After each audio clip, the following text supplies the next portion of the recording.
ನಮಸ್ಕಾರ. ಮುಖ್ಯಾಂಶಗಳು. ವಿವಿಧ ಸಂಘಟನೆಗಳು ಕರೆ ನೀಡಿದ್ದ ರಾಜ್ಯ ಬಂದ್ಗೆ ಎಲ್ಲೆಡೆ ನೀರಸ ಪ್ರತಿಕ್ರಿಯೆ. ಬಾಧಿತಗೊಳ್ಳದ ಸಾರ್ವಜನಿಕ ಸೇವೆ. ನೆಲ ಜಲ ಸಂಸ್ಕೃತಿ ವಿಚಾರದಲ್ಲಿ ಯಾವುದೇ ರಾಜಿ ಇಲ್ಲ. ಕರ್ನಾಟಕದ ಶ್ರೇಯೋಭಿವೃದ್ಧಿಗೆ ಕಾರ್ಯಯೋಜನೆ ಸಚಿವ ಪ್ರಹ್ಲಾದ್ ಜೋಶಿ.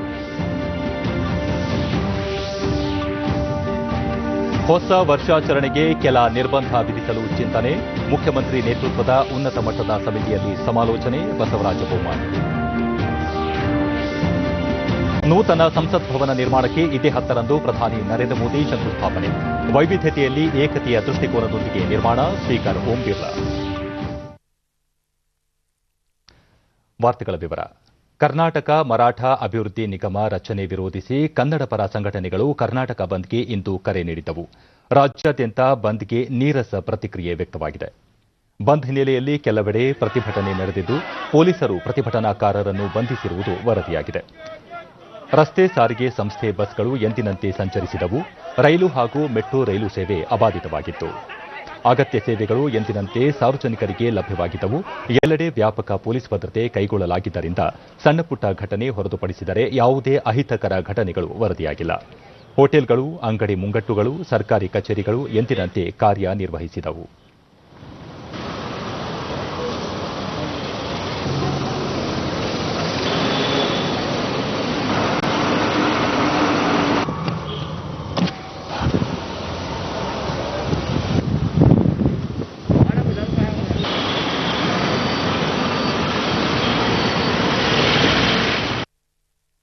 ಮುಖ್ಯಮಂತ್ರಿ ಬಿಎಸ್ ಯಡಿಯೂರಪ್ಪ ಪ್ರತಿಕ್ರಿಯೆ ನೀಡಿ, ರಾಜ್ಯ ಸರ್ಕಾರ ಕನ್ನಡ ಪರ ಕೆಲಸಗಳಿಗೆ ಆದ್ಯತೆ ನೀಡಿದ್ದು, ಕನ್ನಡ ಕಾಯಕ ವರ್ಷ ಘೋಷಿಸಲಾಗಿದೆ. ನಾಡು ನುಡಿ ರಕ್ಷಣೆಗೆ ಸರ್ಕಾರ ಬದ್ಧವಾಗಿದೆ. ಯಾವುದೇ ಸಮಸ್ಯೆ ಇದ್ದರೂ ಮಾತುಕತೆಗೆ ಸರ್ಕಾರ ಸಿದ್ಧವಿದೆ ಎಂದು ತಿಳಿಸಿದರು. ಮರಾಠ ಅಭಿವೃದ್ಧಿ ನಿಗಮ ರಚನೆ ವಿರೋಧಿಸಿ ಇಂದು ಕೆಲ ಸಂಘಟನೆಗಳು ಕರೆ ನೀಡಿರುವ ಕರ್ನಾಟಕ ಬಂದ್ ಸಂಪೂರ್ಣ ವಿಫಲವಾಗಿದೆ ಎಂದು ಮಹಿಳಾ ಮತ್ತು ಮಕ್ಕಳ ಕಲ್ಯಾಣ ಇಲಾಖೆ ಸಚಿವೆ ಶಶಿಕಲಾ ಜೊಲ್ಲೆ ಬೆಳಗಾವಿಯಲ್ಲಿ ಇಂದು ತಿಳಿಸಿದ್ದಾರೆ. ಸುದ್ದಿಗಾರರೊಂದಿಗೆ ಅವರು, ಸರ್ಕಾರವು ಮರಾಠ ಅಭಿವೃದ್ಧಿ ನಿಗಮವನ್ನು ಯಾವುದೇ ಒಂದು ಪ್ರಾಂತ್ಯಕ್ಕೆ ಸೀಮಿತವಾಗಿ ರಚಿಸಿಲ್ಲ. ಹಿಂದುಳಿದ ವರ್ಗದ ಪಟ್ಟಿಯಲ್ಲಿ ಸೇರಿಸಲಾಗಿರುವ ಮರಾಠಿಗರ ಸಮುದಾಯದ ಅಭಿವೃದ್ಧಿಗಾಗಿ ಈ ನಿಗಮವನ್ನು ರಚಿಸಿದೆ ಎಂದರು. ಮರಾಠ ಸಮುದಾಯದಲ್ಲೂ ಸಹ ಆರ್ಥಿಕವಾಗಿ, ಶೈಕ್ಷಣಿಕವಾಗಿ, ಸಾಮಾಜಿಕವಾಗಿ ಹಿಂದುಳಿದವರು ಇದ್ದಾರೆ. ಇವರ ಶ್ರೇಯೋಭಿವೃದ್ಧಿಗೆ ನಿಗಮವು ಕಾರ್ಯನಿರ್ವಹಿಸಲಿದೆ ಎಂದು ತಿಳಿಸಿದರು. ಮಾತಾಡುವಂತ ಭಾಷಿಕರಿಗೋಸ್ಕರ ಅಲ್ಲ, ಮರಾಠಿ ಸಮಾಜಕ್ಕೋಸ್ಕರ ಅಂತ ಮಾಡಿರೋದು. ಅಲ್ಲೂ ಕೂಡ ಅನೇಕ ಜನ ಶೈಕ್ಷಣಿಕವಾಗಿ, ಸಾಮಾಜಿಕವಾಗಿ, ಆರ್ಥಿಕವಾಗಿ ಹಿಂದುಳಿದವರು ಇರೋದ್ರಿಂದ ಅಲ್ಲಿ ಕೂಡ ಅಭಿವೃದ್ಧಿ ಸಾಧನೆ ಆಗಬೇಕು ಅನ್ನುವಂಥ ಉದ್ದೇಶವನ್ನು ಇಟ್ಕೊಂಡು ಸನ್ಮಾನ್ಯ ಮುಖ್ಯಮಂತ್ರಿಗಳು ಅದನ್ನು ಮಾಡಿದ್ರು. ಅದಕ್ಕೆ ವಿರೋಧ ಪಕ್ಷದವರು ಏನೇ ರಾಜಕೀಯ ಬಣ್ಣ ಕೊಟ್ಟರೂ ಕೂಡ ಇವತ್ತು ಆ ಕಾರ್ಯ ವಿಫಲವಾಗಿರೋದ್ರಿಂದ, ಇವತ್ತು ಬಂದ್ ವಿಫಲ ಆಗಿರೋದ್ರಿಂದ ಜನ ಯಾರು ಕೂಡ ಅವ್ರ ಜೊತೆಗಿಲ್ಲ. ಅದು ಒಳ್ಳೆಯ ಸಂದೇಶವನ್ನು ಇವತ್ತು ಕೊಡ್ತಾ ಇದೆ ಅಂತಕ್ಕಂಥದ್ದನ್ನು ನಾನು ಹೇಳಬೇಕು. ಕರ್ನಾಟಕದ ಬಿಜೆಪಿ ಸರ್ಕಾರವು ರಾಜ್ಯದ ನೆಲ ಜಲ ಸಂಸ್ಕೃತಿಯನ್ನು ಉಳಿಸುವ ನಿಟ್ಟಿನಲ್ಲಿ ಹಲವು ಕಾರ್ಯಯೋಜನೆಗಳನ್ನು ರೂಪಿಸಿದೆ ಎಂದು ಕೇಂದ್ರ ಸಚಿವ ಪ್ರಹ್ಲಾದ್ ಜೋಶಿ ಬೆಳಗಾವಿಯಲ್ಲಿ ಇಂದು ತಿಳಿಸಿದ್ದಾರೆ. ಸುದ್ದಿಗಾರರೊಂದಿಗೆ ಅವರು, ನೆಲ ಜಲ ಅಭಿವೃದ್ಧಿ ವಿಚಾರದಲ್ಲಿ ಯಾವುದೇ ರಾಜಿ ಇಲ್ಲ. ಕೋರ್ ಕಮಿಟಿ ಸಭೆಯಲ್ಲಿ ರಾಜ್ಯದ ಪ್ರಸಕ್ತ ವಿದ್ಯಮಾನಗಳ ಕುರಿತು ಚರ್ಚಿಸಲಾಗಿದ್ದು, ಮುಂಬರುವ ಚುನಾವಣೆಯನ್ನು ಎದುರಿಸುವ ಕುರಿತು ಸುದೀರ್ಘವಾಗಿ ಸಮಾಲೋಚನೆ ನಡೆಸಲಾಯಿತು ಎಂದು ತಿಳಿಸಿದರು. ನಮ್ಮ ತಯಾರಿ ಮತ್ತು ಪಕ್ಷದ ಇತ್ತೀಚೆಗೆ ನಡೆದಂಥ ಬೇರೆ ಬೇರೆ ಗ್ರಾಮ ಸ್ವರಾಜ್ಯ ಯೋಜನೆಯಲ್ಲಿ ನಡೆದಂಥ ಕಾರ್ಯಕ್ರಮ ಮತ್ತು ಒಟ್ಟಾರೆ ಸಂಘಟನಾತ್ಮಕವಾಗಿ ಪಕ್ಷವನ್ನು ಇನ್ನಷ್ಟು ಬಲಗೊಳಿಸುವಂಥದ್ದು ಮತ್ತು ಈ ಒಂದು ಉಪಚುನಾವಣೆ, ಲೋಕಸಭಾ ಮತ್ತು 2 ವಿಧಾನಸಭಾ ಉಪಚುನಾವಣೆ, ಈ ಎಲ್ಲದರ ಬಗ್ಗೆ ಸವಿಸ್ತಾರವಾಗಿ ಚರ್ಚೆ ಆಗಿ ನಮ್ಮ ಸ್ಟ್ರಾಟಜಿಯನ್ನು, ತಂತ್ರಗಳನ್ನು ಹೇಗೆ ರೂಪಿಸಬೇಕು, ಅದಕ್ಕೆ ಯಾರನ್ನ ಇನ್ಚಾರ್ಜ್ ಮಾಡಬೇಕು, ಈ ರೀತಿ ಎಲ್ಲ ಚರ್ಚೆ ಆಗಿದೆ. ಮತ್ತು ಗ್ರಾಮ ಪಂಚಾಯಿತಿ ಚುನಾವಣೆಯಲ್ಲಿ ಕೂಡ ಸಿಂಬಲ್ ಇಲ್ಲದೇ ಇರುವುದರಿಂದ ಪ್ರತಿಯೊಂದು ಜಿಲ್ಲೆಗೆ ಒಬ್ಬ ರಾಜ್ಯದಿಂದ ಉಸ್ತುವಾರಿಯನ್ನು ಮಾಡುವಂಥದ್ದು, ಈ ಎಲ್ಲ ಸಂಗತಿಗಳು ಆಗ್ತಾ ಇದೆ.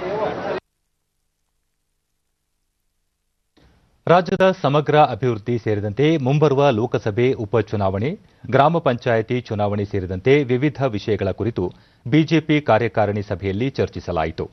2 ದಿನಗಳ ಕಾಲ ಹಮ್ಮಿಕೊಳ್ಳಲಾಗಿದ್ದ ಕಾರ್ಯಕಾರಿಣಿಯಲ್ಲಿ ಮುಖ್ಯಮಂತ್ರಿ ಬಿಎಸ್ ಯಡಿಯೂರಪ್ಪ, ರಾಜ್ಯಾಧ್ಯಕ್ಷ ನಳಿನ್ ಕುಮಾರ್ ಕಟೀಲ್, ರಾಜ್ಯ ಉಸ್ತುವಾರಿ ಅರುಣ್ ಸಿಂಗ್, ಕೇಂದ್ರ ಸಚಿವ ಪ್ರಹ್ಲಾದ್ ಜೋಶಿ, ರಾಷ್ಟ್ರೀಯ ಕಾರ್ಯದರ್ಶಿ ಸಿಟಿ ರವಿ ಸೇರಿದಂತೆ ಹಲವು ಹಿರಿಯ ಮುಖಂಡರು ಭಾಗವಹಿಸಿದ್ದರು. ಕಾರ್ಯಕಾರಿಣಿ ಸಭೆಯಲ್ಲಿ ಮಾತನಾಡಿದ ಅರುಣ್ ಸಿಂಗ್, ಕೋವಿಡ್-19 ಸಾಂಕ್ರಾಮಿಕ ಹೊರತಾಗಿಯೂ ರಾಜ್ಯ ಬಿಜೆಪಿ ಸರ್ಕಾರವು ಜನರ ಆಶೋತ್ತರಗಳಿಗೆ ಸ್ಪಂದಿಸಿ ಕಾರ್ಯನಿರ್ವಹಿಸುತ್ತಿದೆ. ಹಲವು ಜನಪರ ಕಾರ್ಯಕ್ರಮಗಳನ್ನು ಸಹ ರೂಪಿಸಿದೆ ಎಂದು ತಿಳಿಸಿದ್ದಾರೆ. ಈ ಮಧ್ಯೆ ಗ್ರಾಮ ಪಂಚಾಯಿತಿ ಚುನಾವಣೆಗೆ ಸರ್ವಸಿದ್ಧತೆ ಮಾಡಿಕೊಳ್ಳುವ ಕುರಿತು ಸಭೆಯಲ್ಲಿ ಚರ್ಚಿಸಲಾಯಿತು ಎನ್ನಲಾಗಿದೆ.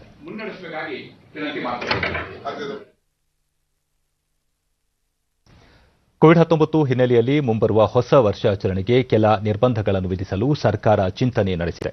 ಈ ಕುರಿತು ಶೀಘ್ರದಲ್ಲೇ ಮುಖ್ಯಮಂತ್ರಿ ನೇತೃತ್ವದಲ್ಲಿ ಉನ್ನತ ಮಟ್ಟದ ಸಭೆ ನಡೆಸಲಾಗುವುದು ಎಂದು ಗೃಹ ಸಚಿವ ಬಸವರಾಜ ಬೊಮ್ಮಾಯಿ ತಿಳಿಸಿದ್ದಾರೆ. ಬೆಳಗಾವಿಯಲ್ಲಿಂದು ಸುದ್ದಿಗಾರರೊಂದಿಗೆ ಮಾತನಾಡಿದ ಅವರು, ಹೊಸ ವರ್ಷಾಚರಣೆ ಸಂದರ್ಭದಲ್ಲಿ ಜನಸಂದಣಿ ಉಂಟಾಗುವ ಸಾಧ್ಯತೆಗಳಿದ್ದು, ಈ ಸಂದರ್ಭದಲ್ಲಿ ಕೊರೋನಾ ಸೋಂಕು ಹರಡುವ ನಿರೀಕ್ಷೆ ಇದೆ. ಈ ಹಿನ್ನೆಲೆಯಲ್ಲಿ ಆರೋಗ್ಯ ಸಚಿವರು ಮತ್ತು ಹಿರಿಯ ವೈದ್ಯಾಧಿಕಾರಿಗಳೊಂದಿಗೆ ಚರ್ಚಿಸಲು ನಿರ್ಧರಿಸಲಾಗಿದೆ ಎಂದು ತಿಳಿಸಿದರು. ಸೋಂಕಿನ ಎರಡನೇ ಅಲೆ ರಾಜ್ಯದಲ್ಲಿ ಆರಂಭವಾಗಿದೆ. ಜನರು ಮುಂಜಾಗ್ರತೆ ವಹಿಸಿ ತಮ್ಮ ಸುರಕ್ಷತೆಗೆ ಆದ್ಯತೆ ನೀಡಬೇಕು. ರಾತ್ರಿ ಕರ್ಫ್ಯೂ ವಿಧಿಸುವ ಬಗ್ಗೆ ಸರ್ಕಾರದ ಮುಂದೆ ಯಾವುದೇ ಪ್ರಸ್ತಾಪವಿಲ್ಲ ಎಂದು ತಿಳಿಸಿದರು. ಪ್ರಶ್ನೆಯೊಂದಕ್ಕೆ ಉತ್ತರಿಸಿದ ಅವರು, ಪ್ರಸಕ್ತ 10 ತಿಂಗಳಲ್ಲಿ ವಶಪಡಿಸಿಕೊಂಡ ಮಾದಕ ದ್ರವ್ಯ ಪ್ರಮಾಣವು ಕಳೆದ 10 ವರ್ಷಗಳಷ್ಟಿದೆ. ಡ್ರಗ್ಸ್ ಸೇವನೆಯ ದುಷ್ಪರಿಣಾಮಗಳ ಕುರಿತು ಮಕ್ಕಳು ಮತ್ತು ಯುವಕರಲ್ಲಿ ಜಾಗೃತಿ ಮೂಡಿಸಲು ವಿವಿಧ ಕಾರ್ಯಕ್ರಮಗಳನ್ನು ಹಮ್ಮಿಕೊಳ್ಳಲು ಚಿಂತನೆ ನಡೆಸಲಾಗಿದೆ ಎಂದರು. ಆ ಕ್ರಮಗಳು ಬೆಂಗಳೂರಿನ MG ರೋಡ್ ಆಗಲಿ, ಚರ್ಚ್ ಸ್ಟ್ರೀಟ್ ಆಗಲಿ, ಎಲ್ಲಿ ಹೆಚ್ಚಿನ ಜನಸಂದಣಿ ಸೇರ್ತಾ ಇತ್ತು ಅದಕ್ಕೂ ಕೂಡ ಅನ್ವಯಿಸ್ತದೆ. ನ್ಯೂ ಇಯರ್ ನೈಟ್ ಕರ್ಫ್ಯೂ ಬಗ್ಗೆ ಯಾವುದೂ ತೀರ್ಮಾನ ಆಗಿಲ್ಲ. ಮುಖ್ಯಮಂತ್ರಿಗಳು ಎಲ್ಲ ವಿಚಾರವನ್ನು ಅಧಿಕಾರಿಗಳಿಂದ ಪಡ್ಕೊಂಡು, ವಿಶೇಷವಾಗಿ ಅಡ್ವೈಸರ್ಸ್ ಅವ್ರ ಕಡೆಯಿಂದ ಇರುವಂಥ ಮಾಹಿತಿ ನಮ್ಮ ಆರೋಗ್ಯ ಸಚಿವರು ಪಡ್ಕೊಂಡಿದ್ದಾರೆ. ಅದನ್ನು ನಾನು ಮುಖ್ಯಮಂತ್ರಿಗಳ ಜೊತೆಗೆ ಇವತ್ತು ಮಾತನಾಡಿ ಆರೋಗ್ಯ ಸಚಿವರು ಕೂಡ ಮಾತನಾಡ್ತಾರೆ. ಆಮೇಲೆ ಕೋವಿಡ್ ಸಂದರ್ಭದಲ್ಲಿ ಯಾವ ರೀತಿ ಈ ಹೊಸ ವರ್ಷ ಆಚರಣೆಗೆ ನಿಯಂತ್ರಣ ತರಬೇಕನ್ನುವಂಥದ್ದನ್ನು ತೀರ್ಮಾನವನ್ನು ನಾವು ಮಾಡ್ತೀವಿ. ಕೇಂದ್ರ ಸರ್ಕಾರ ಮತ್ತು ಕೃಷಿ ಕಾಯ್ದೆಗಳ ವಿರುದ್ಧ ಪ್ರತಿಭಟನೆ ನಡೆಸುತ್ತಿರುವ ರೈತ ಸಂಘಟನೆಗಳ ಮುಖಂಡರ 5ನೇ ಸುತ್ತಿನ ಮಾತುಕತೆ ದೆಹಲಿಯ ವಿಜ್ಞಾನ ಭವನದಲ್ಲಿ ಇಂದು ನಡೆಯಿತು. ಇಂದಿನ ಸಭೆಯಲ್ಲಿ ಸರ್ಕಾರದ ಪರವಾಗಿ ಕೃಷಿ ಸಚಿವ ನರೇಂದ್ರ ಸಿಂಗ್ ತೋಮರ್ ಹಾಗೂ ರೈತ ಸಂಘಟನೆಗಳ ಮುಖಂಡರು, ಪ್ರತಿನಿಧಿಗಳು ಭಾಗಿಯಾಗಿದ್ದರು. ಹಲವು ವಿಷಯಗಳ ಕುರಿತು ರೈತ ಮುಖಂಡರೊಂದಿಗೆ ಚರ್ಚಿಸಿದ ಸಚಿವರು ಮತ್ತೊಂದು ಸಭೆಯಲ್ಲಿ ಇದೇ 9ಕ್ಕೆ ನಿಗದಿಪಡಿಸಿದ್ದಾರೆ ಎನ್ನಲಾಗಿದೆ. ಇಂದು ಬೆಳಗ್ಗೆ ಪ್ರತಿಕ್ರಿಯೆ ನೀಡಿದ ಕೇಂದ್ರ ಕೃಷಿ ಸಚಿವ ನರೇಂದ್ರ ಸಿಂಗ್ ತೋಮರ್, ರೈತರು ಸಕಾರಾತ್ಮಕವಾಗಿ ಸ್ಪಂದಿಸಿ ಪ್ರತಿಭಟನೆ ಕೈಬಿಡುತ್ತಾರೆ ಎಂಬ ವಿಶ್ವಾಸವಿದೆ ಎಂದರು. ಕೇಂದ್ರ ಸರ್ಕಾರ ಕೃಷಿ ಕ್ಷೇತ್ರದಲ್ಲಿ ಸುಧಾರಣೆ ತರಲು ಮತ್ತು ರೈತರ ಆದಾಯವನ್ನು ಹೆಚ್ಚಿಸಲು ರೈತ ಪರವಾದ 3 ಕಾಯ್ದೆಗಳನ್ನು ತಂದಿದ್ದು, ಇದರ ಬಗ್ಗೆ ಹಬ್ಬಿರುವ ವದಂತಿ ಮತ್ತು ತಪ್ಪು ತಿಳುವಳಿಕೆಯಿಂದಾಗಿ ರೈತರು ತೀವ್ರ ಪ್ರತಿಭಟನೆ ನಡೆಸುತ್ತಿದ್ದಾರೆ. ರೈತರಿಗೆ ವಾಸ್ತವ ಮನವರಿಕೆ ಮಾಡಿಸಲು ಮತ್ತು ನೂತನ ಕಾಯ್ದೆಗಳು ರೈತರಿಗೆ ಸಹಕಾರಿಯಾಗಲಿವೆ, ಅವು ಎಂದಿಗೂ ಶಾಪವಲ್ಲ ಎಂದು ಮನವರಿಕೆ ಮಾಡಿಸಲು ಸೌಹಾರ್ದಯುತ ವಾತಾವರಣದಲ್ಲಿ ಕೇಂದ್ರ ಸರ್ಕಾರ ರೈತ ಮುಖಂಡರೊಂದಿಗೆ ಈಗಾಗಲೇ 4 ಸುತ್ತಿನ ಮಾತುಕತೆ ನಡೆಸಿದೆ ಎಂದರು. ರೈತರಲ್ಲಿ ಹಲವು ಗೊಂದಲ ಮೂಡಿದ್ದು, ಕೇಂದ್ರ ಸರ್ಕಾರ ಯಾವುದೇ ಕಾರಣಕ್ಕೂ ಕನಿಷ್ಠ ಬೆಂಬಲ ಬೆಲೆ ವ್ಯವಸ್ಥೆ ರದ್ದುಪಡಿಸುವುದಿಲ್ಲ, ಕೃಷಿ ಉತ್ಪನ್ನ ಮಾರುಕಟ್ಟೆ ಸಮಿತಿ ಮುಚ್ಚುವುದಿಲ್ಲ, ರೈತರ ಜಮೀನು ಸ್ವಾಧೀನಪಡಿಸಿಕೊಳ್ಳಲು ಅವಕಾಶವಿಲ್ಲ ಎಂಬ ವಿಚಾರಗಳನ್ನು ಪದೇ ಪದೇ ಸ್ಪಷ್ಟಪಡಿಸುತ್ತಿದೆ. ರಾಷ್ಟ್ರ ರಾಜಧಾನಿಯಲ್ಲಿ ನೂತನ ಸಂಸತ್ ಭವನ ನಿರ್ಮಿಸಲು ನಿರ್ಧರಿಸಲಾಗಿದ್ದು, ಪ್ರಧಾನಿ ನರೇಂದ್ರ ಮೋದಿ ಅವರು ಡಿಸೆಂಬರ್ 10ರಂದು ಮಧ್ಯಾಹ್ನ ಶಂಕುಸ್ಥಾಪನೆ ನೆರವೇರಿಸಲಿದ್ದಾರೆ ಎಂದು ಲೋಕಸಭಾ ಸ್ಪೀಕರ್ ಓಂ ಬಿರ್ಲಾ ತಿಳಿಸಿದ್ದಾರೆ. ವೈವಿಧ್ಯತೆಯಲ್ಲಿ ಏಕತೆಯ ದೃಷ್ಟಿಕೋನದೊಂದಿಗೆ ದೇಶೀಯ ವಾಸ್ತುಶಿಲ್ಪಕಾರರಿಂದ ಇಂದಿನ ಅಗತ್ಯಕ್ಕೆ ಅನುಗುಣವಾಗಿ ಹಾಗೂ ಅತ್ಯಾಧುನಿಕ ಸೌಲಭ್ಯಗಳೊಂದಿಗೆ ಈ ಭವನವನ್ನು ನಿರ್ಮಿಸಲಾಗುತ್ತಿದ್ದು, 971 ಕೋಟಿ ರೂಪಾಯಿ ವೆಚ್ಚವಾಗಲಿದೆ. ಇದು ಆತ್ಮನಿರ್ಭರ ಭಾರತದ ಸಂಕೇತವಾಗಿರಲಿದೆ ಎಂದು ತಿಳಿಸಿದರು. ಮುಂದಿನ 100 ವರ್ಷಗಳ ಅವಶ್ಯಕತೆಗಳನ್ನು ಗಮನದಲ್ಲಿ ಇಟ್ಟುಕೊಂಡು ಈ ನೂತನ ಸಂಸತ್ ಭವನ ನಿರ್ಮಿಸಲಾಗುತ್ತಿದೆ. ಹಾಲಿ ಸಂಸತ್ ಭವನಕ್ಕಿಂತ ಹೆಚ್ಚಿನ ಸಮಿತಿ ಕೊಠಡಿಗಳು ಮತ್ತು ರಾಜಕೀಯ ಪಕ್ಷಗಳ ಕಚೇರಿಗಳು ಇದರಲ್ಲಿ ಇರಲಿವೆ ಎಂದರು. 17,000 ಚದರ ಮೀಟರ್ ನಿರ್ಮಾಣವಾಗುತ್ತಿರುವ ನೂತನ ಸಂಸತ್ ಭವನ ಇಂದಿನ ಸಂಸತ್ ಭವನಕ್ಕಿಂತ ದೊಡ್ಡದಾಗಿರುತ್ತದೆ. ದೇಶ 2022ರಲ್ಲಿ 75ನೇ ಸ್ವಾತಂತ್ರ್ಯೋತ್ಸವ ಆಚರಿಸುವಾಗ ಲೋಕಸಭೆ ಮತ್ತು ರಾಜ್ಯಸಭೆಯ ಕಲಾಪಗಳು ನೂತನ ಸಂಸತ್ ಭವನದಲ್ಲಿ ನಡೆಯಲಿವೆ ಎಂದು ತಿಳಿಸಿದರು. ನೂತನ ಸಂಸತ್ ಭವನ ಇಂದಿನ ಅಗತ್ಯವಾಗಿದೆ ಮತ್ತು ಪ್ರಜಾಪ್ರಭುತ್ವದ ಈ ನೂತನ ಮಂದಿರ 130% ದೇಶದ 130 ಕೋಟಿ ಜನರಿಗೆ ಹೆಮ್ಮೆಯ ಸಂಗತಿಯಾಗಿದೆ ಎಂದರು. प्रदेश की अपनी अपनी वहां की कलाकृतियां, वहां की विशेष रूप से वहां की अपनी द्वारा अपने शिल्पकारों के द्वारा बनाई हुई कई हस्तशिल्प की वस्तुएं भी यहां पर लगेगी. उनकी कलाकृतियों को भी यहां दर्शाएंगे. तो एक तरीके से भारत का विविधता का सपना लेकर ये हमारा नया संसद भवन बनेगा जो हम सबके लिए गौरव का प्रतीक होगा. ವಿದೇಶಾಂಗ ವ್ಯವಹಾರಗಳ ಸಚಿವಾಲಯ ಸುಮಾರು 80 ದೇಶಗಳ ರಾಯಭಾರಿಗಳು ಮತ್ತು ಹೈಕಮಿಷನರ್ಗಳ ಭೇಟಿಯನ್ನು ಆಯೋಜಿಸಿದ್ದು, ಈ ತಿಂಗಳ 9ರಂದು ವಿದೇಶಿ ಗಣ್ಯರಿಗೆ ಆತಿಥ್ಯ ನೀಡಲು ಮುತ್ತಿನ ನಗರಿ ಹೈದರಾಬಾದ್ ಸಜ್ಜಾಗಿದ್ದು, ಮುಖ್ಯ ಕಾರ್ಯದರ್ಶಿ ಸೋಮೇಶ್ ಕುಮಾರ್ ಇಂದು ಸಭೆ ನಡೆಸಿ ಸಿದ್ಧತೆಗಳ ಪರಾಮರ್ಶೆ ನಡೆಸಿದರು. ರಾಯಭಾರಿಗಳು ಮತ್ತು ಹೈಕಮಿಷನರ್ಗಳ ಸಭೆಯಲ್ಲಿ ಭಾರತದಲ್ಲಿ ಕೋವಿಡ್ ಲಸಿಕೆ ಕ್ಷೇತ್ರದಲ್ಲಿ ಆಗಿರುವ ಕೆಲವು ಪ್ರಮುಖ ಸಂಶೋಧನೆ ಮತ್ತು ಅಭಿವೃದ್ಧಿ ಕುರಿತಂತೆ ವಿಚಾರ ವಿನಿಮಯ ನಡೆಯಲಿದೆ. ಈ ವಿದೇಶಿ ಗಣ್ಯರು ಹೈದರಾಬಾದ್ನಲ್ಲಿರುವ ಭಾರತ್ ಬಯೋಟೆಕ್ ಲಸಿಕಾ ಉತ್ಪಾದನಾ ಕೇಂದ್ರಕ್ಕೂ ಭೇಟಿ ನೀಡಲಿದ್ದಾರೆ. ಈ ಹಿನ್ನೆಲೆಯಲ್ಲಿ ಬಿಗಿ ಬಂದೋಬಸ್ತ್ ಕೈಗೊಳ್ಳುವಂತೆ ಮತ್ತು ಕೋವಿಡ್ ಶಿಷ್ಟಾಚಾರ ಪಾಲಿಸುವಂತೆ ಮುಖ್ಯ ಕಾರ್ಯದರ್ಶಿಯವರು ಅಧಿಕಾರಿಗಳಿಗೆ ಸೂಚಿಸಿದ್ದಾರೆ.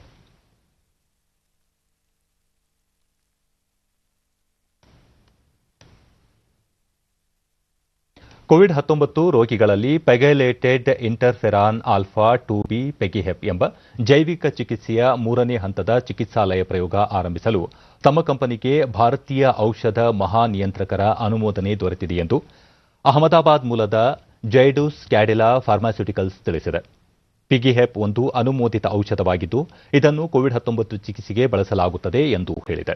ಮೂಲಗಳ ರೀತ್ಯಾ ಈ ತಿಂಗಳಲ್ಲಿ ದೇಶದ 25 ಕೇಂದ್ರಗಳಲ್ಲಿ ಕೋವಿಡ್ ರೋಗಿಗಳ ಮೇಲೆ ಈ ಔಷಧ ಪ್ರಯೋಗ ನಡೆಯಲಿದೆ. ಅಹಮದಾಬಾದ್ ಮೂಲದ ಈ ಸಂಸ್ಥೆ ಕಳೆದ ತಿಂಗಳು ಈ ಔಷಧದ 2 ಹಂತದ ಚಿಕಿತ್ಸಾಲಯ ಪ್ರಯೋಗವನ್ನು ಯಶಸ್ವಿಯಾಗಿ ನಡೆಸಿತ್ತು. 2ನೇ ಹಂತದ ಚಿಕಿತ್ಸಾಲಯ ಪ್ರಯೋಗದಲ್ಲಿ ಈ ಜೈವಿಕ ಔಷಧ ಸಾಧಾರಣ ತೀವ್ರತೆಯ ಕೋವಿಡ್ನಿಂದ ಬಳಲುತ್ತಿದ್ದ ರೋಗಿಗಳಲ್ಲಿ ವೈರಾಣುವಿನ ಪ್ರಮಾಣವನ್ನು ತಗ್ಗಿಸುವ ಮೂಲಕ ಪ್ರಯೋಜನಕಾರಿ ಪರಿಣಾಮ ಬೀರಿದೆ. ಒಂದೇ ಡೋಸ್ ಚಿಕಿತ್ಸೆಯು ರೋಗಿಗಳಿಗೆ ಪರಿಣಾಮಕಾರಿ ಮತ್ತು ಕೈಗೆಟುಕುವ ದರ ಎಂದು ಮೂಲಗಳು ತಿಳಿಸಿವೆ.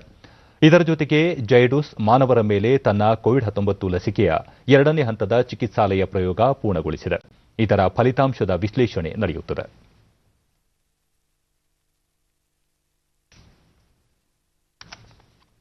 ಇಂದು ವಿಶ್ವ ಮಣ್ಣು ದಿನ. ಜೀವ ಸಂಕುಲಗಳನ್ನು ಪೋಷಿಸುವ ಮಣ್ಣು ಭೂಮಂಡಲದ ಅತ್ಯಂತ ಮಹತ್ವದ ಭಾಗವಾಗಿದೆ. ಚಲನಶೀಲ ಬದುಕಿಗೆ ಆರೋಗ್ಯವಂತ ಮಣ್ಣು ಅತ್ಯಂತ ಅಗತ್ಯವಾಗಿದ್ದು, ಆರೋಗ್ಯಕರ ಮಣ್ಣಿನ ರಕ್ಷಣೆ, ಪೋಷಣೆ, ನಿರ್ವಹಣೆ ವಿಶ್ವ ಮಣ್ಣು ದಿನದ ಮಹತ್ವವಾಗಿದೆ. ಅಂತಾರಾಷ್ಟ್ರೀಯ ಮಣ್ಣು ವಿಜ್ಞಾನಿಗಳ ಒಕ್ಕೂಟದ ಶಿಫಾರಸಿನ ಅನ್ವಯ 2014ರಿಂದ ವಿಶ್ವ ಮಣ್ಣು ದಿನವನ್ನು ಆಚರಿಸಿಕೊಂಡು ಬರಲಾಗುತ್ತಿದೆ. ಜೀವ ವೈವಿಧ್ಯ ರಕ್ಷಣೆಗೆ ಆರೋಗ್ಯಕರ ಮಣ್ಣು ಅಗತ್ಯವಾಗಿದ್ದು, ಆಹಾರ ಉತ್ಪಾದನೆಯಲ್ಲಿ ಸ್ವಾವಲಂಬನೆ ಸಾಧಿಸಲು ಮಣ್ಣಿನ ಪಾತ್ರ ಮುಖ್ಯವಾಗಿದೆ.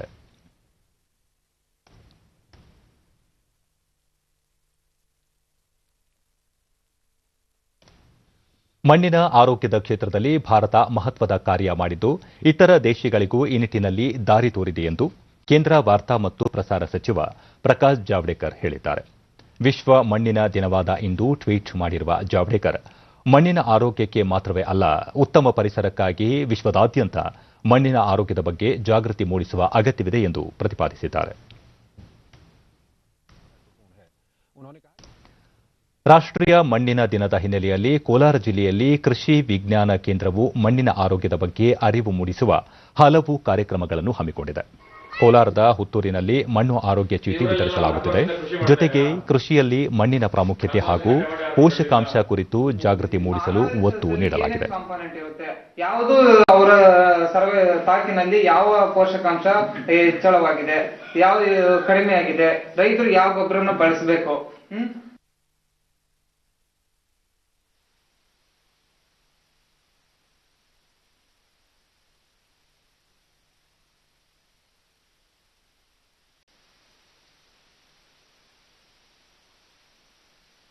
ತೆಗೆದು ಅನಾಲಿಸಿಸ್ ಮಾಡಿ ಮಣ್ಣು ಡಿಡಿ ನ್ಯೂಸ್ನೊಂದಿಗೆ ಸಹಾಯಕ ಕೃಷಿ ಅಧಿಕಾರಿ ಹರೀಶ್, ಕೃಷಿ ಪ್ರಧಾನವಾದ ಈ ಗ್ರಾಮದಲ್ಲಿ ಗೊಬ್ಬರ ಬಳಕೆ, ಮಣ್ಣಿನ ಸತ್ವ ಪರೀಕ್ಷೆ ಚೀಟಿಯನ್ನು ಸಮರ್ಪಕವಾಗಿ ವಿತರಿಸಲಾಗುತ್ತಿದೆ ಎಂದು ಹೇಳಿದರು. ತಾಕುಗಳಲ್ಲಿನ ಮಣ್ಣು ಮಾದರಿಗಳನ್ನು ಸಂಗ್ರಹಿಸಿಕೊಂಡು ಈಗ ನಾವು ಅನಾಲಿಸಿಸ್ ಮಾಡಿ ರೈತರಿಗೆ ಮಣ್ಣು ಆರೋಗ್ಯ ಚೀಟಿಗಳನ್ನ ವಿತರಿಸುತ್ತಿದ್ದೇವೆ. ಈ ಮಣ್ಣು ಆರೋಗ್ಯ ಚೀಟಿ ವಿತರಿಸುವುದರಿಂದ ರೈತರು ಮುಖ್ಯವಾಗಿ ಮಣ್ಣು ಆರೋಗ್ಯ ಚೀಟಿ ಶಿಫಾರಸಿನ ಮೇಲೆ ಪೋಷಕಾಂಶಗಳನ್ನು ಬಳಸಿಕೊಂಡು ಸಮಗ್ರ ಪೋಷಕಾಂಶಗಳ ನಿರ್ವಹಣೆ ಮಾಡಿ ಆದಾಯವನ್ನು ಹೆಚ್ಚಿಸಿಕೋಬೇಕು. ಹಾಗೂ ಅದೇ ರೀತಿ ಕೃಷಿ ಚಟುವಟಿಕೆಗಳಲ್ಲಿನ ಖರ್ಚು ವೆಚ್ಚಗಳನ್ನು ಕಡಿಮೆ ಮಾಡಿ ರೈತರು ಆದಾಯವನ್ನು ದ್ವಿಗುಣಗೊಳಿಸಿಕೊಳ್ಳಲು ಇದೊಂದು ಸಹಕಾರಿಯಾಗಲಿದೆ. ನಮ್ಮದು ಟೊಮೆಟೊ. ಗ್ರಾಮದ ರೈತ ಶ್ರೀನಿವಾಸ ಅಧಿಕ ಗೊಬ್ಬರ ಬಳಕೆ ಪ್ರಮಾಣವನ್ನು ಮಣ್ಣಿನ ಪರೀಕ್ಷೆ ನಂತರ ಕಡಿಮೆ ಮಾಡಿದ್ದು, ಇದರಿಂದ ಮಣ್ಣಿನ ಆರೋಗ್ಯ ಸುಧಾರಣೆಯಾಗಿದೆ ಎಂದರು. ಗೊಬ್ಬರಗಳು ಹಾಕಿ ಒಳ್ಳೆ ಇಳುವರಿ ತೆಗಿಬಹುದಾಗಿದೆ. ಮೊದಲು ನಮಗೂ ಗೊತ್ತಾಗ್ತಲ್ಲ, ಎಷ್ಟು ಬೇಷ್ಟ ಅಷ್ಟು ಹಾಕ್ಬಿಟ್ಟು ಹಾಳು ಮಾಡ್ತಾ ಇದ್ರು. ಈಗ ಪರವಾಗಿಲ್ಲ ಸರ್. ಈಗ ಏನಂದ್ರೆ ಎಷ್ಟು ಬೇಕೋ ಅಷ್ಟು ಹಾಕೊಂಡು ಗೊಬ್ಬರಗಳು ಇದು ಮಾಡ್ಕೊಬೋದು. ರಾಗಿ ವೆಂಕಟಲಕ್ಷ್ಮಮ್ಮ ಈ ಪರೀಕ್ಷೆ ಮಣ್ಣಿನ ಕೊರತೆಗಳನ್ನು ತಿಳಿಯಲು ಸಾಧ್ಯವಾಗಿದೆ ಎಂದರು. ಗೊಬ್ಬರ ಹಾಕ್ತಿರಿ, DAP ಸ್ವಲ್ಪ ಹಾಕ್ತಿರಿ. ಇದು ಮಣ್ಣು ಪ್ರಾಬ್ಲಮ್ ಹೆಂಗಿರುತ್ತೆ ಅಂತ ಹೇಳ್ಬಿಟ್ಟು ಅದನ್ನ ಚೆಕ್ ಮಾಡಿಸಿದ್ರಿ. ನಾವು ಅಧಿಕವಾಗಿ ರಾಸಾಯನಿಕ ಗೊಬ್ಬರಗಳನ್ನು ಬಳಸಿ ಮಣ್ಣಿನ ಫಲವತ್ತತೆಯನ್ನು ಕಾಪಾಡಿಕೊಳ್ಳುವುದು ನಮ್ಮೆಲ್ಲರ ಗುರುತರ ಜವಾಬ್ದಾರಿಯಾಗಿದೆ ಎಂದು ಅಭಿಪ್ರಾಯಪಟ್ಟರು. ಇದು ರಾಸಾಯನಿಕ ಬೇಕು, ಎಷ್ಟು ಸಾವಯವ ಗೊಬ್ಬರ ಬೇಕು, ಯಾವ ರಂಜಕ ಎಷ್ಟು ಬೇಕು, ಬೋರನ್ ಎಷ್ಟು ಬೇಕು, ಜಿಂಕೆ ಎಷ್ಟು, ಯಾವ ಲೆವೆಲ್ ಅಲ್ಲಿ ಪೋಷಕಾಂಶಗಳು ಬೇಕು ಅನ್ನೋದು ಇದು ಈ ಕಾರ್ಡಿಂದ ನಮ್ಗೆ ತುಂಬಾ ಮಣ್ಣು ಪರೀಕ್ಷೆ ಮಾಡಿಸಿರೋದ್ರಿಂದ ತುಂಬಾ ಅನುಕೂಲ ಆಗಿದೆ.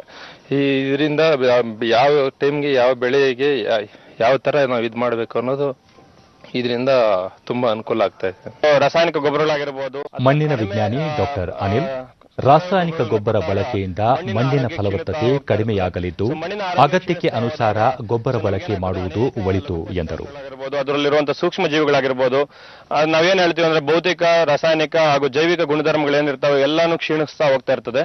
ಸೊ ಈ ಕ್ಷೀಣಿಸ್ತಾ ಹೋದಾಗ ಏನಾಗ್ತದೆ, ರೈತರು ನಾವು ಮಣ್ಣಿನ ಪರೀಕ್ಷೆ ಮಾಡಿಸದೇ ಇದ್ದಾಗ, ಸೊ ಅದರ ಆರೋಗ್ಯ ನಾವು ತಿಳ್ಕೊಂಡೇ ಇದ್ದಾಗ ಏನಾಗುತ್ತೆ ಅಂತ ಹೇಳಿದ್ರೆ, ಸೊ ನಮ್ಗೆ ಇಳುವರಿಯಲ್ಲಿ ಕಡಿಮೆ ಬರ್ತಾ ಇರೋಂಥದ್ದು ನಾವು ಕಂಡುಕೊಳ್ಬಹುದು.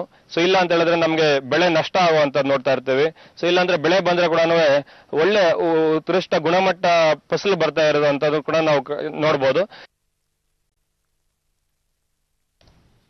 ಭಾರತದಲ್ಲಿ ಕ್ಷಯ ರೋಗವನ್ನು 2025ರ ವೇಳೆಗೆ ತೊಡೆದು ಹಾಕಲು ಕೇಂದ್ರ ಹಾಗೂ ರಾಜ್ಯ ಸರ್ಕಾರಗಳು ಹಲವು ಕಾರ್ಯಕ್ರಮಗಳನ್ನು ರೂಪಿಸಿವೆ. ಶಿವಮೊಗ್ಗ ಜಿಲ್ಲಾಡಳಿತವು ಡಿಸೆಂಬರ್ ಮಾಸವನ್ನು ಕ್ಷಯರೋಗ ಪತ್ತೆ ಮತ್ತು ಚಿಕಿತ್ಸೆ ಕುರಿತ ವಿಶೇಷ ಆಂದೋಲನವನ್ನು ಆಯೋಜಿಸಿದೆ. ಜಿಲ್ಲೆಯ ಆರೋಗ್ಯ ಇಲಾಖೆಯ ಅಧಿಕಾರಿಗಳು, ಅಂಗನವಾಡಿ ಕಾರ್ಯಕರ್ತೆಯರು, ಆರೋಗ್ಯ ಸಹಾಯಕಿಯರು ಕೊಳಗೇರಿ ಪ್ರದೇಶಗಳು, ಅನಾಥಾಶ್ರಮ, ಕಾರ್ಖಾನೆಗಳಿಗೆ ತೆರಳಿ ಕ್ಷಯರೋಗ ತಪಾಸಣೆ ನಡೆಸುತ್ತಿದ್ದಾರೆ. ಕ್ಷಯರೋಗ ಪತ್ತೆಯಾದ ನಂತರ ಸಂಬಂಧಿಸಿದ ವ್ಯಕ್ತಿಗೆ ಸೂಕ್ತ ಚಿಕಿತ್ಸೆ ನೀಡಲು ಕಾರ್ಯಯೋಜನೆ ರೂಪಿಸಲಾಗಿದೆ. ರೋಗಿಯು ಪೌಷ್ಟಿಕಾಂಶಯುಕ್ತ ಆಹಾರ ಸೇವಿಸಲು ಪ್ರತಿ ತಿಂಗಳು 500 ರೂಪಾಯಿಯನ್ನು ಜಮೆ ಮಾಡಲಾಗುತ್ತಿದೆ.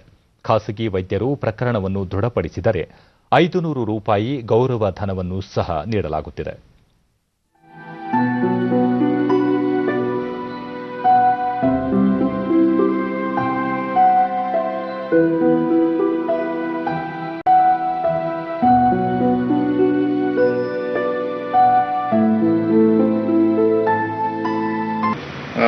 ಕ್ಷಯರೋಗದೊಂದಿಗೆ ಜಿಲ್ಲಾ ಕ್ಷಯರೋಗ ನಿಯಂತ್ರಣ ಕೇಂದ್ರದ ವೈದ್ಯಾಧಿಕಾರಿ ಡಾಕ್ಟರ್ ದಿನೇಶ್, ಕ್ಷಯರೋಗ ಪತ್ತೆ ಹಚ್ಚಲು ಜಿಲ್ಲಾದ್ಯಂತ ಆಶಾ ಕಾರ್ಯಕರ್ತೆಯರನ್ನು ಒಳಗೊಂಡ ತಂಡ ರಚಿಸಲಾಗಿದೆ.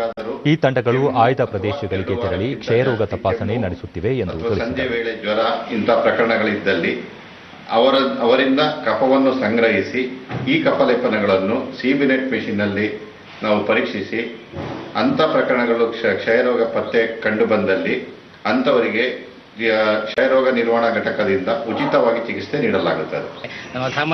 ವೈದ್ಯ ಡಾಕ್ಟರ್ ಶ್ರೀಧರ್, ಆರೋಗ್ಯ ಇಲಾಖೆಯ ಅಧಿಕಾರಿಗಳು ಮನೆ ಮನೆಗೆ ಭೇಟಿ ನೀಡಿ ರೋಗ ಪತ್ತೆ ಹಚ್ಚುವ ಕಾರ್ಯ ಮಾಡುತ್ತಿವೆ ಎಂದರು.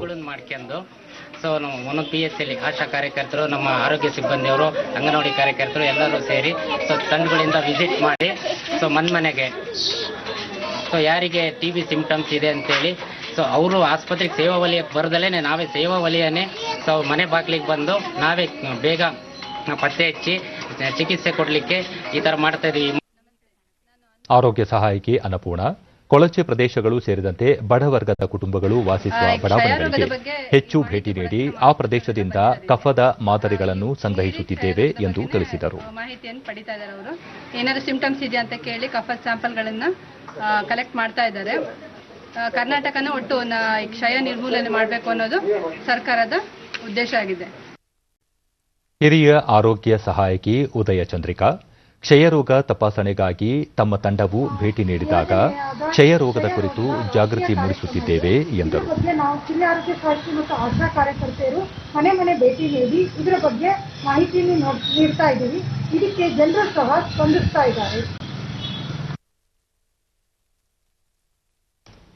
ಸಮುದ್ರ ತೀರ ಪ್ರದೇಶದ ದಂಡೆಗಳು ಪ್ರವಾಸಿಗರಿಗೆ ಅಚ್ಚುಮೆಚ್ಚಿನ ತಾಣ. ಉದ್ಯಾನವನ, ಸಮುದ್ರದೊಂದಿಗಿನ ಮಾನವನ ಬಾಂಧವ್ಯ ಸೇರಿದಂತೆ ಹಲವು ಪ್ರತಿಕೃತಿಗಳು ಸಮುದ್ರ ದಂಡೆಗೆ ಮತ್ತಷ್ಟು ಮೆರಗು ನೀಡುತ್ತವೆ ಎಂದರೆ ತಪ್ಪಾಗಲಾರದು. ಪ್ರವಾಸಿಗರ ಸಂತಸವನ್ನು ಮತ್ತಷ್ಟು ಇಮ್ಮಡಿಗೊಳಿಸಲು ಹಲವು ಅಭಿವೃದ್ಧಿ ಕಾರ್ಯಗಳನ್ನು ಕೈಗೆತ್ತಿಕೊಳ್ಳಲಾಗಿದೆ. ಉಡುಪಿ ಜಿಲ್ಲೆಯ ಮಲ್ಪೆ ಸೀವಾಗ್ ಬಳಿ ಇತ್ತೀಚೆಗೆ ನೂತನವಾಗಿ ನಿರ್ಮಿಸಿರುವ ಬಯಲು ರಂಗಮಂದಿರ ಮತ್ತು ಉದ್ಯಾನವನ ಮಾನವ ನಿರ್ಮಿತ ಪ್ರತಿಕೃತಿಗಳು ಪ್ರವಾಸಿಗರನ್ನು ಕೈಬೀಸಿ ಕರೆಯುತ್ತಿವೆ. ಇಳಿ ಸಂಜೆಯಲ್ಲಿ ಸೂರ್ಯಾಸ್ತದ ಜೊತೆಗೆ ಬೃಹದಾಕಾರದ ಮೀನು, ಮರಳಿನಲ್ಲಿ ಅರಳಿರುವ ಕಲೆಗಳು, ಬೆಸ್ತರು, ಮೀನುಗಾರಿಕೆಗೆ ತೆರಳುತ್ತಿರುವ ಪ್ರತಿಕೃತಿಗಳು ಆಕರ್ಷಣೀಯವಾಗಿವೆ. ಇಲ್ಲಿ ಬಂದು ಒಳ್ಳೆ ರೀತಿಯಲ್ಲಿ ಒಂದು ಸಮಯ ಕಾಲ ಕಳೆಯುವಾಗೆ ಒಂದು ಎಲ್ಲ ಗಾರ್ಡನ್ ಎಲ್ಲ ದಯಾಕರ್ ಮಲ್ಪೆಯ ಸೀವಾಕ್ ಉದ್ಯಾನವನದಲ್ಲಿ ನಿರ್ಮಿಸಲಾಗಿರುವ ರಂಗಮಂದಿರ ಮತ್ತು ಉದ್ಯಾನವನವು ಆಕರ್ಷಣೀಯವಾಗಿದ್ದು ಸಾಂಸ್ಕೃತಿಕ ಕಾರ್ಯಕ್ರಮಗಳನ್ನು ಆಯೋಜಿಸಲು ಇದೊಂದು ಅತ್ಯುತ್ತಮ ಸ್ಥಳವಾಗಿದೆ ಎಂದರು. ಇನ್ನೂ ಹೆಚ್ಚು ಒಂದು ಬೀಚಿಗಿಂತಲೂ ಒಳ್ಳೆಯ ರೀತಿಯಲ್ಲಿ ಸಮಯ ಕಳೆಯಲಿಕ್ಕೆ ಮಕ್ಕಳಿಗೆ ಮತ್ತೆ ಹಿರಿಯರಿಗೆಲ್ಲ ಮನಸ್ಸಿಗೊಂದು ನೆಮ್ಮದಿ ಆಗ್ತದೆ. ಇಲ್ಲಿ ಈಗ ಹೊಸ ಉದ್ಯಾನವನ ಮತ್ತೋರ್ವ ಪ್ರವಾಸಿಗ ನೂತನ್ ಕುಮಾರ್ ಸಮುದ್ರ ದಡದಲ್ಲಿ ಮಕ್ಕಳಿಗೆ ಆಟವಾಡುವುದು ವಿಶೇಷ. ಇಲ್ಲಿ ನಿರ್ಮಿಸಲಾಗಿರುವ ಹಲವು ಕಲಾಕೃತಿಗಳು ಮಕ್ಕಳ ಸಂತಸವನ್ನು ಇಮ್ಮಡಿಗೊಳಿಸುತ್ತಿವೆ ಎಂದರು. ತುಂಬಾ ಉದ್ಯಾನವನ ಹಾಗೆ ತುಂಬಾ ವೆರೈಟಿಗಳು ನೋಡ್ಲಿಕ್ಕೆ ಸಿಗ್ತದೆ. ಎಲ್ಲರೂ ಬನ್ನಿ ಎಂಜಾಯ್ ಮಾಡಿ ನಮ್ಮ ಮಲ್ಪೆ ಸೀವಾಕುವೆಯನ್ನ. ಪೋಷಕರಿಗೂ ಸಮುದ್ರದ ಒಂದು ಸ್ಥಳೀಯರಾದ ನೂತನ್ ಕುಮಾರ್ ಕರಾವಳಿ ಪ್ರದೇಶದ ಬೀಚ್ಗಳನ್ನು ಪ್ರವಾಸಿ ತಾಣಗಳಾಗಿ ಅಭಿವೃದ್ಧಿಪಡಿಸುತ್ತಿರುವುದು ಸಂತಸದ ವಿಚಾರ. ಇದರಿಂದ ಸ್ಥಳೀಯ ಮಟ್ಟದಲ್ಲಿ ಉದ್ಯೋಗಾವಕಾಶಗಳು ದೊರೆಯುತ್ತವೆ ಎಂದು ಅಭಿಪ್ರಾಯಪಟ್ಟರು. ಸ್ಯಾಂಡ್ ಸ್ಕಲ್ಪ್ಚರ್, ಸ್ಯಾಂಡ್ ಆರ್ಟ್ ಕೂಡ ಮಾಡಿದ್ದೇವೆ. ಮರಳು ಶಿಲ್ಪದಲ್ಲಿ ಮಕ್ಕಳು ಅದನ್ನು ನೋಡಿ ಅದೇ ರೀತಿಯ ಮಾದರಿಯನ್ನು ರಚಿಸಲು ಪ್ರಯತ್ನಿಸಬಹುದು. ಅದೇ ರೀತಿ ಬೆಕ್ಕು ಮತ್ತೆ ಮೀನು, ಅದೇ ರೀತಿ ಒಂದೇ ದೋಣಿಯಲ್ಲಿ ಹೋಗ ಪಾತಿ ದೋಣಿ ಅಂತ, ಇದು ಈಗ ಈ ಮೋಟಾರ್ ದೋಣಿ ಇದರಿಂದ ಅದು ಕಮ್ಮಿ ಆಗ್ತಾ ಇದೆ. ಅದರ ಒಂದು ಘಟನೆ ನೆನಪಿಸುವ ಉದ್ದೇಶದಿಂದ ಆ ದೋಣಿ ಶಿಲ್ಪವನ್ನು ಕೂಡ ಇಲ್ಲಿ ರಚಿಸಲಾಗಿದೆ. ಧಾರವಾಡ ಜಿಲ್ಲೆಯಲ್ಲಿ ಮುಂಗಾರು ಹಂಗಾಮಿನಲ್ಲಿ ಬೆಳೆದಿರುವ ಮೆಕ್ಕೆಜೋಳ ಕಟಾವಿಗೆ ಬಂದಿದ್ದು, ಕೇಂದ್ರ ಸರ್ಕಾರದ ನೂತನ 3 ಕೃಷಿ ಕಾಯ್ದೆಗಳು ಅನ್ನದಾತರಿಗೆ ಉತ್ತಮ ಬೆಲೆ ತಂದುಕೊಟ್ಟಿವೆ. ಎಲ್ಲಿ ಬೇಕಾದರೂ ಮಾರಾಟ ಮಾಡಲು ಅವಕಾಶ ದೊರೆತಿರುವುದರ ಕುರಿತು ಹಾಗೂ ಕಾನೂನುಗಳ ಬಗ್ಗೆ ತಮ್ಮ ಅನಿಸಿಕೆ, ಅಭಿಪ್ರಾಯಗಳನ್ನು ಹಂಚಿಕೊಂಡಿದ್ದಾರೆ.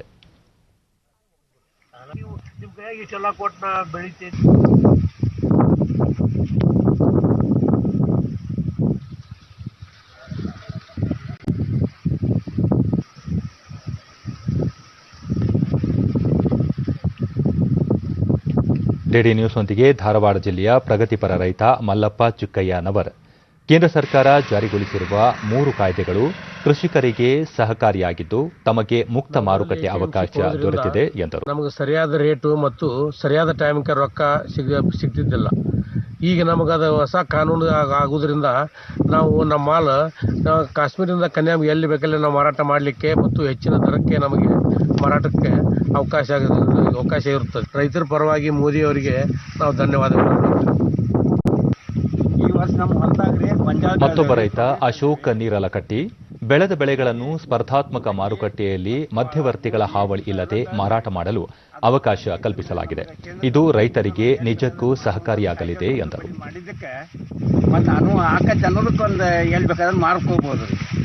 ನಾವು ಯಾವ್ದಾದ್ರು ಬೇಕಾದವರಿಗಾದ್ರೂ ನಾವು ಇನ್ನೋರ್ವ ರೈತ ಪ್ರಕಾಶ್ ಸವದತ್ತಿ, ತಾವು ಈ ಬಾರಿ ಮೆಕ್ಕೆಜೋಳ, ಸೋಯಾಬೀನ್, ಗೋಧಿ ಮತ್ತಿತರ ಬೆಳೆ ಬೆಳೆದಿದ್ದು ನೂತನ ಕೃಷಿ ಕಾಯ್ದೆಗಳಿಂದ ಮಾರಾಟ ಮಾಡಲು ಹೆಚ್ಚಿನ ಅವಕಾಶ ದೊರೆತಿದೆ ಎಂದು ತಿಳಿಸಿದರು. ನಮ್ಗೆ ಹೆಚ್ಚಿನ ಬೆಲೆ ನಮಗೆ ದುಡ್ಡು ಎಲ್ಲಿ ಸಿಗತ್ತಲ್ಲ ಅಲ್ಲಿ ನಾವು ಮಾರಾಟ ಮಾಡಬಹುದು ಸರ್. ಧಾರವಾಡ ಜಿಲ್ಲಾ ಎಲ್ಲ ರೈತರಿಗಾಗಿ ಎಲ್ಲ ಒಳ್ಳೇದಾಗಲಿ ಅಂತ ಹೇಳಿ ನಾನು ಧನ್ಯವಾದವನ್ನು ಮಾಡ್ತಿದ್ದೇನೆ. ಎಲ್ಲಿ ಸಿಕ್ಕಲ್ಲೇ ಮಾರ್ಕೊಳಕ್ ನಮ್ಮ ಮೋದಿ. ಮತ್ತೊಬ್ಬ ರೈತ ನವಲೂರು ಗ್ರಾಮದ ಬಸಪ್ಪ ನಿಗದಿ, ತಾವು ಈ ಬಾರಿ ಮೆಕ್ಕೆಜೋಳ ಬೆಳೆದಿದ್ದು ನೂತನ ಕಾಯ್ದೆಯಿಂದ ಮಧ್ಯವರ್ತಿಗಳ ಹಾವಳಿ ತಪ್ಪಿದ್ದು ಹೆಚ್ಚಿನ ಬೆಲೆಗೆ ಮಾರಾಟ ಮಾಡಲು ಅನುಕೂಲವಾಗಿದೆ ಎಂದರು. ಮೋದಿ ಅವರು ಮಾಡ್ಯಾರ ನಮ್ಗೆ, ನಾವು ಬೇಕಾದಲ್ಲಿ ನಮ್ಮ ಮಾಲ್ ನಾವು ಮಾರ್ಕೋಬಹುದು. ರೈತರ ಪರವಾಗಿ ಮೋದಿ ಅವರು ಭಾಳ ಸಹಾಯ ಮಾಡ್ಯಾರ, ನಮ್ಗೆ ಉಪಕಾರ ಮಾಡ್ಯಾರ. ಅವ್ರಿಗೆ ಕೈ ಮುಗಿದು ನಾವು ಸೇವೆ ಮಾಡ್ತೇವೆ ಅವ್ರದ್ದು. ಇನ್ನು ಹವಾವರ್ತಮಾನ. ರಾಜ್ಯದ ದಕ್ಷಿಣ ಒಳನಾಡಿನ ಕೆಲವೆಡೆ ಮಳೆಯಾಗಿದ್ದು ಕರಾವಳಿ ಮತ್ತು ಉತ್ತರ ಒಳನಾಡಿನಲ್ಲಿ ಒಣಹವೆ ಮುಂದುವರೆದಿದೆ.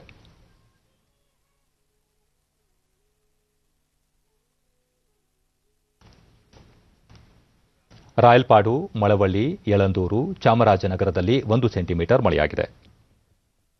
ಬೀದರ್ನಲ್ಲಿ ಕನಿಷ್ಠ ತಾಪಮಾನ 9 ಡಿಗ್ರಿ ಸೆಲ್ಸಿಯಸ್ ದಾಖಲಾಗಿದೆ. ಮುನ್ಸೂಚನೆಯಂತೆ ಮುಂದಿನ 24 ಗಂಟೆಗಳಲ್ಲಿ ದಕ್ಷಿಣ ಒಳನಾಡಿನ ಬಹುತೇಕ ಕಡೆ ಹಾಗೂ ಕರಾವಳಿಯ ಕೆಲವೆಡೆ ಮಳೆಯಾಗುವ ಸಾಧ್ಯತೆ, ಉತ್ತರ ಒಳನಾಡಿನಲ್ಲಿ ಒಣಹವೆ ಮುಂದುವರಿಯುವ ಸಾಧ್ಯತೆ. ಬೆಂಗಳೂರು ಸುತ್ತಮುತ್ತ ಸಾಮಾನ್ಯ ಮೋಡಕವಿದ ವಾತಾವರಣ, ಹಗುರ ಮಳೆ ಸಾಧ್ಯತೆ. ಮುಂಜಾನೆ ಕೆಲ ಪ್ರದೇಶಗಳಲ್ಲಿ ಮಂಜು ಮುಸುಕುವ ನಿರೀಕ್ಷೆ. ಗರಿಷ್ಠ ತಾಪಮಾನ 24 ಹಾಗೂ ಕನಿಷ್ಠ 18 ಡಿಗ್ರಿ ಸೆಲ್ಸಿಯಸ್ ದಾಖಲು ಸಂಭವ. ಕೊನೆಯಲ್ಲಿ ಮತ್ತೊಮ್ಮೆ ಮುಖ್ಯಾಂಶಗಳು. ವಿವಿಧ ಸಂಘಟನೆಗಳು ಕರೆ ನೀಡಿದ್ದ ರಾಜ್ಯ ಬಂದ್ಗೆ ಎಲ್ಲೆಡೆ ನೀರಸ ಪ್ರತಿಕ್ರಿಯೆ. ಬಾಧಿತಗೊಳ್ಳದ ಸಾರ್ವಜನಿಕ ಸೇವೆ. ನೆಲ ಜಲ ಸಂಸ್ಕೃತಿ ವಿಚಾರದಲ್ಲಿ ಯಾವುದೇ ರಾಜಿ ಇಲ್ಲ. ಕರ್ನಾಟಕದ ಶ್ರೇಯೋಭಿವೃದ್ಧಿಗೆ ಕಾರ್ಯಯೋಜನೆ ಸಚಿವ ಪ್ರಹ್ಲಾದ್ ಜೋಶಿ. ಹೊಸ ವರ್ಷಾಚರಣೆಗೆ ಕೆಲ ನಿರ್ಬಂಧ ವಿಧಿಸಲು ಚಿಂತನೆ. ಮುಖ್ಯಮಂತ್ರಿ ನೇತೃತ್ವದ ಉನ್ನತ ಮಟ್ಟದ ಸಮಿತಿಯಲ್ಲಿ ಸಮಾಲೋಚನೆ. ಬಸವರಾಜ ಬೊಮ್ಮಾಯಿ. ನೂತನ ಸಂಸತ್ ಭವನ ನಿರ್ಮಾಣಕ್ಕೆ ಇದೇ 10ರಂದು ಪ್ರಧಾನಿ ನರೇಂದ್ರ ಮೋದಿ ಶಂಕುಸ್ಥಾಪನೆ. ವೈವಿಧ್ಯತೆಯಲ್ಲಿ ಏಕತೆಯ ದೃಷ್ಟಿಕೋನದೊಂದಿಗೆ ನಿರ್ಮಾಣ. ಸ್ಪೀಕರ್ ಓಂ ಬಿರ್ಲಾ. ನಮ್ಮ ವಾರ್ತಾ ಪ್ರಸಾರವನ್ನು ನೀವು ಡಿಡಿ ಚಂದನ ನ್ಯೂಸ್ ಯೂಟ್ಯೂಬ್ ಚಾನೆಲ್ನಲ್ಲೂ ವೀಕ್ಷಿಸಬಹುದು. ವೀಕ್ಷಕರೇ, ತಪ್ಪದೇ ಮಾಸ್ಕ್ ಧರಿಸಿ. ನೀವು ಸುರಕ್ಷಿತವಾಗಿರುವುದರೊಂದಿಗೆ ನಿಮ್ಮವರನ್ನು ಸುರಕ್ಷಿತವಾಗಿರಿಸಿ. ಸರಿಯಾದ ಕ್ರಮದಲ್ಲಿ ಮುಖಗವಸು ತಪ್ಪದೇ ಧರಿಸಿ. ನಮ್ಮ ಮುಂದಿನ ವಾರ್ತಾ ಪ್ರಸಾರ ರಾತ್ರಿ 9 ಗಂಟೆಗೆ ಡಿಡಿ ಚಂದನದಲ್ಲಿ. ನಮಸ್ಕಾರ.